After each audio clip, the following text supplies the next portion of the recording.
Electrocast. Hold on to your butt. Come on, sucker. Let's get it on. Oh, you want to fight? You want to fight? I do not entertain hypotheticals. The world as it is vexing enough. You don't know anybody named Iris? I don't know nobody named Iris. Can I have a piece of toast? I don't give a damn what you think you are entitled to. We are changing the course of history as we see it. That is what Western demands. How could you do this to me? Really, I want to know. Why did you do that? What you feel only matters to you. Step back for 1 minute and look at the big picture. And that's all? No, not for the real fire. We offer you bond, a family that very few can understand. Help me. Help you. And don't do drugs. Or whatever movies with Wesley and Iris. Hi, my name is Iris, and I am a film critic. Hello, Iris. And today, we are discussing... That didn't work. What up, and welcome... Oh, I get it. You were doing the AA thing. Yeah. What up, and welcome to Or Whatever Movies. I'm your co-host, Iris. I'm here with my older brother. Ooh. Wesley. And today Ooh, Wesley. Today we are talking a movie written, directed, and starring Jim Cummings, The Wolf of Snow Hollow. You said it all country like Jim Cummings. Jim Cummings. Jim Cummings, The Wolf of Snow Hollow, a film currently available on VOD. The Wolf of Snow Hollow came out in October, and I was interested in reviewing it for Halloween. As you recall, our slate was pretty full. Yep. It is now available for rent. So let me start this review, if I may. You seem really excited about this one, so go for it. I am. I think The Wolf of Snow Hollow is a perfect fitting end review for 2020. Happy New Year's Eve. All right, proceed. The finale of this movie takes place on New Year's Eve. Anyway, The Wolf of Snow Hollow. Poster is great. It's kind of gothic and old-timey. The movie is very old-timey. We start off with Orion Pictures, Orion Classics. And Kelly asserted, no, it's because this is an old movie. And I said, no, look how 4K those trees are. I got the sense that they were going for an 80s vibe and old-timey feel, I guess if 80s is old-timey. Well, you know, these Utah small towns are kind of timeless anyway. Right, and I think that plays very well in what they were trying to accomplish. Everything from the opening shots of the trees, very ominous, very Blair Witch Project. Very isolating. And everything from the moon with the clouds to the moon reflecting in the puddles. It all felt very early 80s creature feature, werewolf monster movie to me. And I was in it, man. The vibe was going. I was excited. I felt like this was a smaller, independent, gold nugget werewolf movie that was largely under the radar, but kind of came into this whole thing cold, if you'll excuse the pun. Get it? And what kind of, what? Cold. You know, I got it. Because it's Utah and it's cold. Yeah, it looked very cold. What kind of movie is The Wolf of Snow Hollow? So I'm looking at about a quarter of the way through my notes, and I tend to front load the notes and see how the movie evolves. And I wrote down Kelly saying, and I quote, "So is this a comedy?" And I scoffed at the time. I was like, it's not a comedy. Wait, at what point did she say this? I'm not really sure. It was around the time we first met the wife and the kid of Jim's character. Yeah, because there's one particular sequence, I think, that follows shortly after that diner scene with the mom, where the score is distinctly comedic. Yes, it started to veer into P.T. Anderson's score territory, where it was twice as loud as it needed to be, and it drove the scene in a relentless way. And it changed the movie tonally, and I thought, this is a little bit distracting, but we've had movies like Uncut Gems where the soundtrack gets a little bit out of pocket, a little bit out of hand, and the score tends to dominate, and it distracts us and takes our focus away if it's contrary to what I perceive the theme of the movie to be. So when the music got crazy, I was like, what is happening here? Well, I think it's also effective in creating this underlying stress when the score is relentless like that and maybe tonally inconsistent, I feel like it creates like an unsettling feeling that can be conducive to the story. I'm all about atmosphere in movies, but what this did was it pried my icy grip off of this idea of a werewolf movie and flung me in an unexpected direction. And I struggled with that mightily. So you found yourself a little adrift? Maybe a little bit, but it wasn't just the music, obviously, and it wasn't all that abrupt a turn. It started out when our friend Julia, played by Ricky Lindholm, who was part of the comedy. Robson. My bad. She's part of the comedy duo Garfunkel and Oates. I don't know if Jim Cummings is a comedian, but she definitely is, and that maybe should have been a tip-off. Robert Forster, not exactly a comedian, but neither here nor there. So I'm watching it, and she's at home, and we know that wolf killings are starting to happen around Snow Hollow. But then she takes her service pistol and puts it in her sweatpants while she's at home. And I was like, why would you do that? Take the pistol and you put it on the kitchen table next to you while you're eating cereal or whatever. You don't tuck a pistol into your sweatpants. How experienced are you with carrying a pistol? Enough to know that they don't hold for shit in your sweatpants. You see, you're kind of getting a little nitpicky here, right? Like how she carries her pistol and... So it wasn't just the gun, but it was my starting to lose my footing or my toehold in this movie. Another moment was at one point when they're investigating the initial murder, both John and Julia look right to camera. And I was like, what's happening? And then we cut to a shot of the little evidence tent where they're examining the remains, right? Yeah. And I was like, all right, that was a little bit of a jarring shot. And maybe it's not what I would have done. But then they did it again. Jim Cummings, looks to the camera again in the middle of a table conversation. This fourth wall stuff sucks. It's taking a movie that's supposed to have a serious tone and it's disarming me in a way that's not effective or doesn't lend to the unsettling, scary, creepy factor. And it culminated when he slapped the medical examiner, and it was like the wimpiest little slap ever, which started a tussle that I thought was a joke.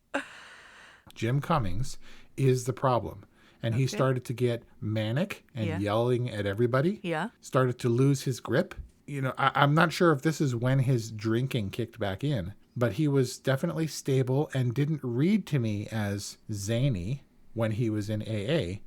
And when he started drinking, we've talked about being realistically drunk and then being Nicolas Cage, Gary Oldman Mank level of drunk, where you're stumbling around and slurring and it's almost a comedy. And John Marshall is definitely the Jim Carrey level of drunk. Huh. So not believable, farcical. Kelly, at one point later on, she said, and I think it was a little bit later down the line, she said, I do not like him.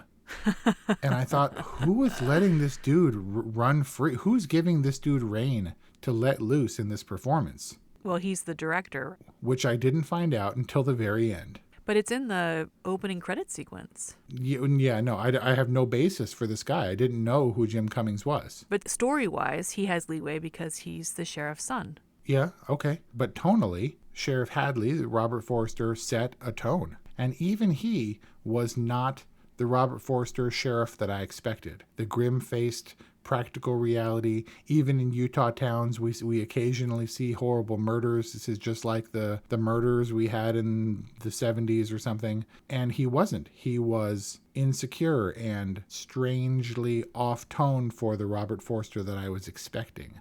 So I'm trying to reconcile my expectations with what the movie delivered. That's what it sounds like. This movie butted up against your expectations, and you spent a lot of time reconciling simultaneously while watching and trying to like enjoy or ingest this movie. But when the medical examiner starts his clapping thing, it's your job to find the killers, and then Jim Cummings slaps him in return, that little baby slap. Yeah. And when I brought that up, you laughed. Yeah, there was lots of slapping. And they intercut that medical examiner tussle with the sheriff with the killing, the brutal werewolf, I guess, killing of one of the other victims. Right. And that was when I realized that anything ominous... It was the mom, and maybe did the toddler die too? Yes, the toddler died. The mom, who had just been accosted by this strange dude in the diner, knows there's a crazy wolf man about, was directly targeted, then drove down the street with a toddler and was like, I shall get out of the vehicle and examine this deer conveniently placed in the middle of the road. Yeah. What requires examining about a deer in the road? Like, don't you just kind of swerve around it and keep on your merry way? You have to get close enough to observe the obviously placed handprint on the deer's butt, but there is no reason. I was like, not only should you not get out of the car, you shouldn't even stop the car. You have a child. You of all people know how dangerous this is. Keep it moving and go around the deer. Did you find there to be some kind of story parallel between Jim Cummings' tussle and her getting mauled by the werewolf? Only that anything ominous in this movie, like the medical examination of the poor victim and this woman with her daughter, that was meant to be ominous just became comical. So you wanted it to be scary. I wanted it to be scary,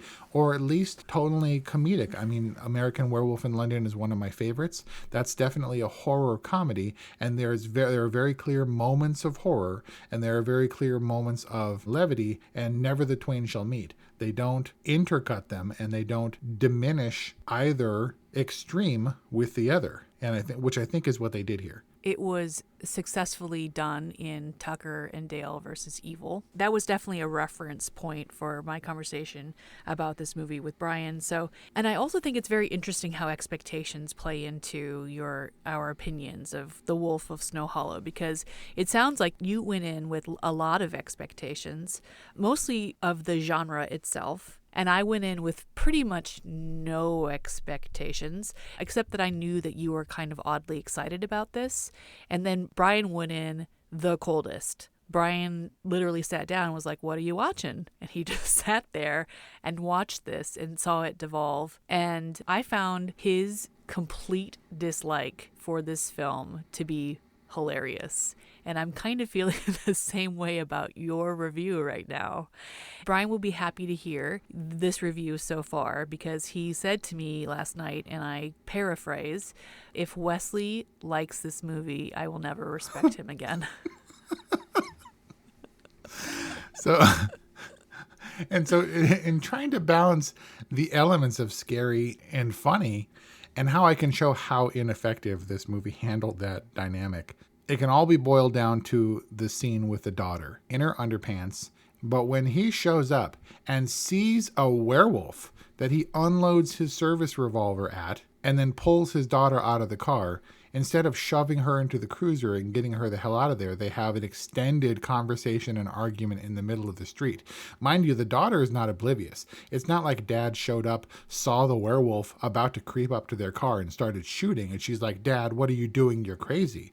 They were terrorized, and the thing did the scary werewolf hand on the back window and scraped down the snow, and they were freaked out. And still, they had the long argument drawn out in her underpants in the snow in the street without getting to safety. He turned his back on the direction in which the werewolf ran so that he could yell at his daughter. So the appropriate reaction would have been for her to be scared and not want to have it out with her dad in the street. Is that what you're saying? We'll deal with this later. At the worst, unnecessary dialogue, as he drags her by the hair out of that dude's Jeep, throws her in the cruiser where she will be safe, and then gets out of there. To clarify, the wolf breaks through the passenger side window and she falls straddle-legged out the door in her underwear into the snow. So she's already on the street when her dad arrives on the scene.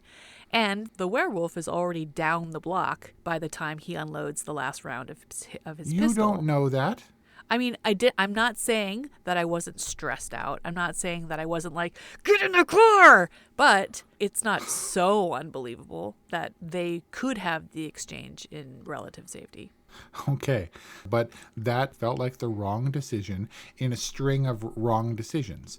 It was almost as though Jim Cummings was laying out scenes that he expected the audience to like and was compromising practicality or reality in service of those story devices to keep us entertained. Sheriff John packs up all his stuff, right? And he's on the verge of this nervous breakdown. The great Robert Forster, Sheriff Hadley, has literally unceremoniously died. No funeral or anything. He's sick one moment, he's dead the next moment, and John's left with the repercussions.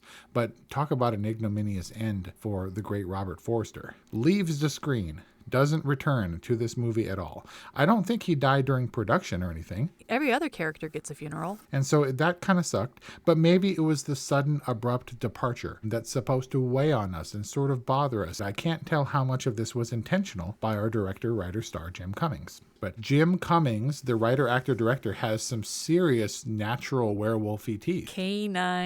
Pointy canine teeth and kind of a grimacy smile. And I was like, is this deliberate? Have they been planting that seed the whole movie? Right, and I feel like in one of the conversations where they're discussing potential suspects, he's looking particularly toothy. And I too was like, I wonder. It's interesting. Tonally, this movie wasn't clear enough for me to make a call if supernatural elements exist in this world. And maybe that was intentional, but I certainly wasn't sure, basically until the ending, if there are werewolves in this world or if this is a Sherlock Holmes-esque mystery where logic always prevails. The point is that the tone was employed to keep us from understanding the rules of this world. It wasn't clear enough to kind of embrace what we did get, is what you're suggesting? That the tone, whether it was intentional or not, and whether it was effective or not, could have been employed to keep us on our toes. So you should see my notes. I took more than twice the notes that I would ordinarily for a movie, and it fills up an entire page. And that's partly because as I went on, it got more scribbly and larger in font. Like it gets huge at the end. Like in a frustrating way? Like in it just gets bigger and bigger. Exasperated way? The taxidermist, did he take like a wolf head and make these bites? Like how is this? Because they're always talking about the width of the bite and the width of the paw prints to suggest how large this wolf is. Yeah, the slashing talons or claws. I mean, when John stumbles into his secret lair, you see on his pegboard that he's got all of these menacing looking Jack the Ripper-esque tools. So he was a skilled taxidermist and he had jaws and spikes and knives and stuff at his disposal. So ostensibly he used those in his killings. Sure, but he also lives in a small Utah town up in the mountains, and at that point, I was pretty clear in the idea that it was a werewolf. Like you thought it was like a supernatural, legitimate werewolf. We saw multiple maulings with no visible tools in the killer's hands, and I thought, okay, it's a werewolf. This dude is obviously the werewolf, but, I didn't get the idea that the tools factored in. It's only after the fact. Yeah. So the Paul Carnery character as the taxidermist was only introduced because he came forward with some information when they had witnesses come and make statements, right? Oh, yeah, because I was really... I was wondering, I knew he had seen him, but I couldn't put my finger on where or when. And Brian was like incessantly asking me, when did we see him? Has he been introduced? Like, is this a brand new character? Yeah. And I just was the like, character who's going to be the killer, you have to establish him, right? Right. We had lots of those people, but it seemed like this movie wanted us to believe that anybody who came forward and made a statement thereby had all their stuff confiscated as evidence until it could be returned later, which conveniently would bring Officer John to their houses. Yeah, and it would further... not in uniform and unofficial and being cold. Like, yeah, I know your daughter was murdered, but I got this stuff and I want you to sign for it to show that you got it back. It was used to further demonstrate his lack of bedside manner and tact, yes. And so, yeah, practically speaking, we have to reconcile ourselves with the idea that he used some tools and went to great pains to make it look like an animal or a wolf had done this mauling. Yeah. I mean, but after the fact, maybe he was like, arr, and like killed the people with tools or whatever. Or maybe he fashioned tools that looked like he had this murderous handsaw thing or something that where you hack the people and it looks like a wolf's bite. Right. Based on the precise measurement of the jaws. Maybe he made a Freddy Krueger style customized weapon out of wolf teeth. Sure. And was slashing at people with it. That could have been cooler, but... You mean like if it was specified and we saw it? Right. If he busted out his wolf teeth mace thing and went after Sheriff John.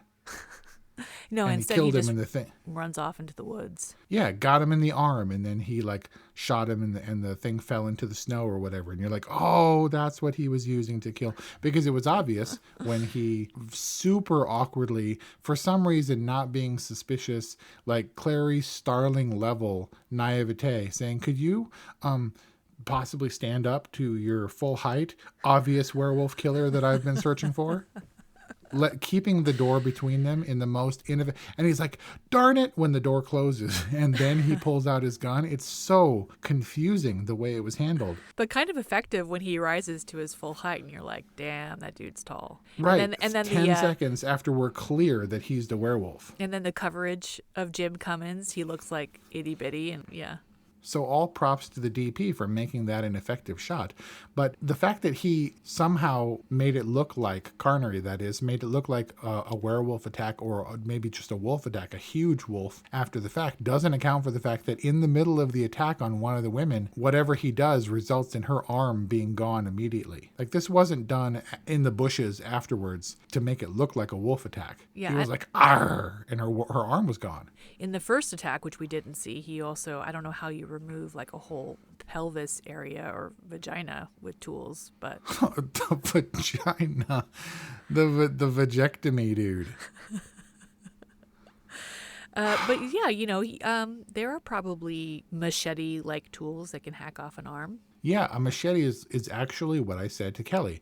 And she was like, it's not like he was holding a machete. Where would he have a machete? And I said, he's got like a sheath on his back, like sewn into the fur costume or whatever. Yeah, or it's like a hidden machete that he pocket draws on his calf. Yeah. Yeah, like that. It's like a hidden machete wolf sheath. And so my notes are getting out of hand. I'm down to my last 3 notes in the book, and they're way larger. And the third to last says, how bad could this movie suck? Because it kept getting suckier and suckier. And I felt a little bit cheated that all the stuff we had seen before, where they're like, is it a wolf? Is it a man? We don't know. And then we're like, oh, it's clearly a werewolf. We're watching a werewolf kill people. He's shooting at the werewolf. He's either the worst shot ever, or this thing is actually a werewolf, and the bullets more or less bounce off it or go through it. But by the time the final chase happened, I was like, okay, it's a dumb twist. Let's see how it plays out.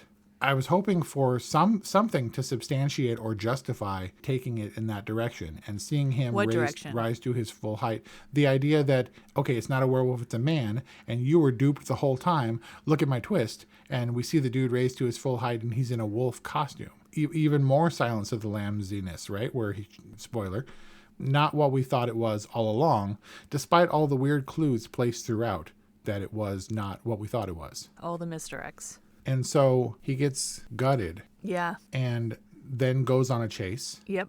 And I cannot imagine he survives. Does he survive? Yes. He goes and drops his daughter off at college. Oh, right. And then we have the other misdirect, which is, I left something for you. And she's like, ew, gross. And you're like, she thinks it's condoms, but it's a gun. And then she pulls out condoms. And we're like, oh, it really is condoms. But then it really is a gun, even though it's never shown, right? I assume it was a gun, yes, in addition. It could have been pepper spray, but I don't think that would have elicited that look. There was comedy in there, too. You remember the pepper spray that you're never going to have to use ever? We'll need you to keep it on you at all times. Obviously not going to be any kind of deterrent for a machete-wielding fake werewolf with a mask on. But whatever. When I come out of a movie like this, I feel strongly. And when I feel this strongly about a movie, I tend not to do the insightful stuff. First of all, they gave Robert Forster his due. They did the dedication. Yep. And my second to last note in big font says, you don't deserve that dedication. Wow. This movie didn't earn its place as being a tribute to Robert Forster's career and the capping of his career. So I was mad. I'm seeing that now. And then the very last thing that takes up 3 lines in my notebook, I wrote, he wrote and directed it. Yep. This is my twist. I was about to say, that was your twist. Yeah. My big thing where I was like, it all makes sense now. How Jim Cummings could go so far and do what he did in this movie because no one had a choice in the matter. Yeah, there was he was like, this is how I'm playing it. Brian said he watched a featurette on this film. As did I. Oh, really? Was it the same one where everybody involved in the filmmaking was praising Jim Cummings? No, it wasn't. It was him speaking. He seems like a scrappy, up-and-coming writer, director who's trying to get his stuff made, who's trying to get it out there. Sure. And then, unfortunately, he said that some of the heavier alcoholic-fueled stuff, where he's filled with frustration and self-doubt, came from a real place, where he was in a quandary in the middle of the movie where he was trying to find the right tone and trying to understand what the audience would expect. And he was really afraid. And he said, I can't have this movie get 60 minutes in and then start to suck. So I was really freaking out. I was trying to find out what would work, and it all being on his shoulders. And I felt for the guy. And he said this idea of likable characters, he completely dismisses. He said that this idea that all the characters have to be likable in movies for viewers is what he called a mind virus that he would like to eradicate altogether. Wow, this makes sense. It's much more interesting when people aren't likable in movies, when you don't have to like everything they do or understand. It makes for a more interesting dynamic character, and if it falls too pat, they become forgettable. There I'm paraphrasing him, but he did say the mind virus bit. And then likewise, he said that he was always striving for the laughter, even amid the horror. Again, paraphrasing, but what is not is his direct quote, where he said, laughter is the mind sneezing. It's a very genuine thing that you can't control. And so when you elicit that response, you know you've hit something in people that's undeniable.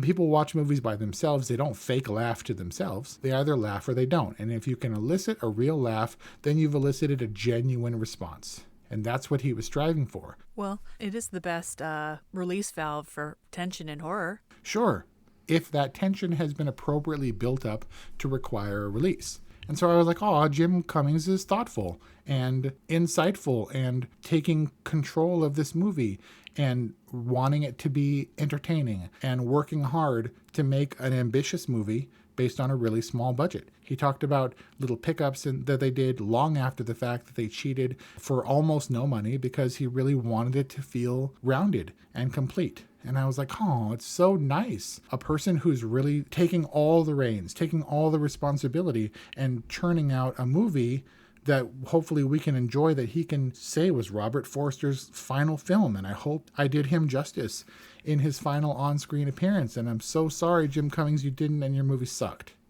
Is that your official review? The only way that I give movies my lowest rating is when they piss me off, is when there's so much opportunity for it to be good, and then those things go so far awry that I'm angry and stewing as a result. The Wolf of Snow Hollow is the absolute perfect movie to cap our 2020 review season. It's the perfect end for this year, 2020. The perfect movie tonally. A complete disappointment of a year? Started out with such promise, so quickly went awry, and then just devolved in ways that were shocking. How could this movie suck so badly? How could 2020 and the people in charge of 2020 consistently choose exactly the opposite of what my choices would have been? It's perfect. It's a perfect whatever? The Wolf of Snow Hollow is a perfect nope movie. Wow. And we had also drawn a comparison between 2020 and Borat's subsequent movie film. How does that differ? I gave Borat an all right review. All right, because it's not my type of movie, but I can see the hard scrabble guerrilla style filmmaking and the expertise behind it. I'm having some weird sadistic pleasure right now in hearing your ire, hearing you express and direct your ire toward the Wolf of Snow Hollow. God. I even said I even said in my review of JFK that if it makes you angry, the controversy in subscribing to these fantastic conspiracy theories, if it makes you angry in some way, it's got to be effective. Right. Because it's stirring something up in you. I mean, I can see everything you're saying, and it's almost perfectly echoing or mirroring what Brian had to say. Like, Brian was angry that we wasted 2 perfectly good hours of our lives watching this movie. And he came in with no expectations, so it's not like he was disappointed from that. I mean, if anything set him up for disappointment, it was the beautiful aerial drone shots at the top, which he thought were very artistic and well done. Awesome. And then he got angrier and angrier, and his questions became more and more incessant until they were rhetorical questions and exclamations of his like disappointment and hate. He was just like, I don't like this guy. And then the dislike turned into like just pure annoyance. Like, he bothers me. He's making this movie where like and I just couldn't help but laugh. And I have to admit that this conversation, our review discussion, has started to crystallize. My feelings about this film are starting to crystallize. And when at the top of this review, at the end of last night and at the top of this review, the jury was still out for me. I think that The Wolf of Snow Hollow maybe isn't what we all expected. Don't do it. My problems with it had a lot to do with story. Like, what was the purpose of the cold open, and why was her boyfriend so weird and posturing and creepy? Who was in the trash can? Was that one of his staff? It was one of the it was a deputy. And he was pretty non-affected by the fact that his deputy was in a trash can. And why did the wolf kill a dude when his MO was to kill young women at night? The taxidermist just not being set up. Like, we should have had more context for this Paul character. But then I come to think that, in a way, the whole detective story, the whole search for the killer or killers or werewolf is kind of a MacGuffin. This is a character movie. And don't do it. And an unconventional one at that. It's a character movie about a character that we neither like or are supposed to like. He's completely in over his head, not only as a father, but as a police officer with sheriff aspirations, and as a son. And you can kind of see how, having come up under Sheriff Marshall, that he's never quite found his own place, his own person. And he's also an external processor, right? Zero filter. He expresses all of his angst, all of his self-doubt and maybe self-loathing in every communication he has with any person that he comes in contact with. We're not supposed to like this character, and the movie is effective in communicating that. You have to look at this film. You're so angry.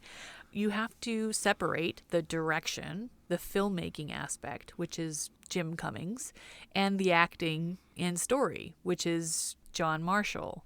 You have to be able to distinguish between these two entities. And if you try to look at the direction and the filmmaking objectively, I think on a base level, the filmmaking achieved its goal. Now, whether that goal was aligned with your goals or hopes, I think it's pretty clear that it wasn't.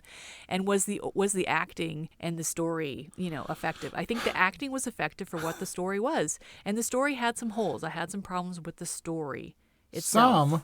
Yeah, but everything that you mentioned, all of those things that stoked your ire, they were kind of nitpicky, don't you think? Like how much the tools are featured in the murders. Like, is that something that they're going to go to great lengths to establish when they're trying to create mystery? This movie put me in crisis mode. I wanted to fix it for everybody's sake. I wanted to fill those holes with my thumb. Just be like, I'm going to hold it together here. You guys address the other stuff. We got to tackle all these notes at once. I think that this was a pretty brave piece of filmmaking.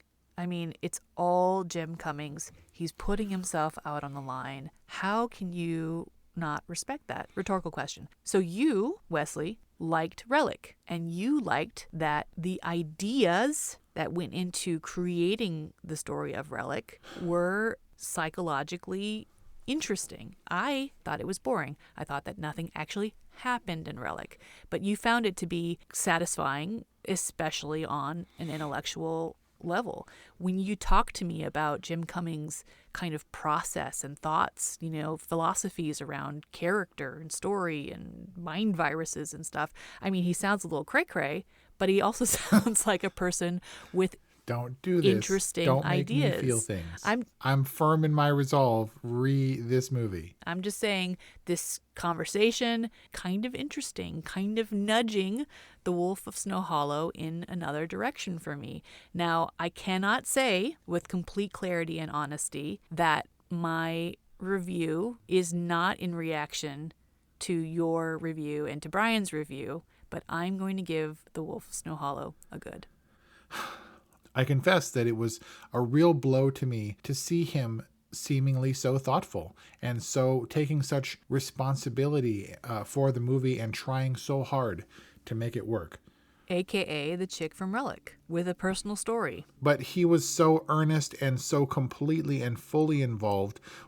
And he said that part of his getting wrapped up and not being able to divest himself from the weight of responsibility was that he was front and center on screen. Because he's the lead actor, he has to carry it.